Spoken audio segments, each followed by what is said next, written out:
मुसळगाव MIDCतील प्रदूषणकारी उद्योग. मुसळगाव MIDCमध्ये 40 ते 50 कंपन्यांनी त्यांचं रसायनयुक्त पाणी, सांडपाणी हे गेल्या 30 वर्षांपासून ते उघड्यावरती गटारीद्वारे आणि शोषखड्डे करून जमिनीत सोडलेलं आहे.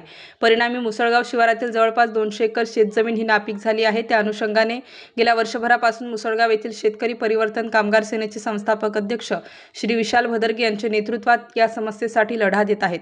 गेल्या वर्षभरापासून महाराष्ट्र प्रदूषण नियंत्रण मंडळाला वेळोवेळी तक्रार, विनंती, अर्ज, पुराव्यानिशी माहिती देऊनही महाराष्ट्र प्रदूषण नियंत्रण मंडळाच्या अधिकाऱ्यांनी कुठल्याही प्रकारची कारवाई करण्यात आली नाही.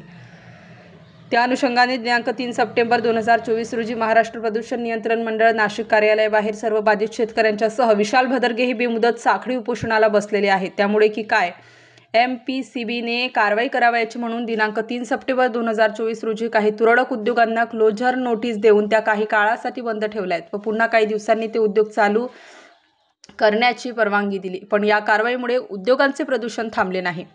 काही दिवसांपूर्वीच काही उद्योगांनी त्यांचं केमिकल मिश्रित पाणी हे सर्रासपणे उघड्यावर सोडलेलं असून त्याचे GPS फोटोसहित पुरावे आम्ही MPSCB नाशिक कार्यालय तथा MPCB महाराष्ट्र कार्यालय यांना दिले होते, पण अजूनही त्यांच्यावर कुठल्याही प्रकारची समाधानकारक कारवाई MPCB कार्यालयातील अधिकाऱ्यांनी केलेली नाही. स्टार न्यूजसाठी मोहसिन पठाण, नाशिक.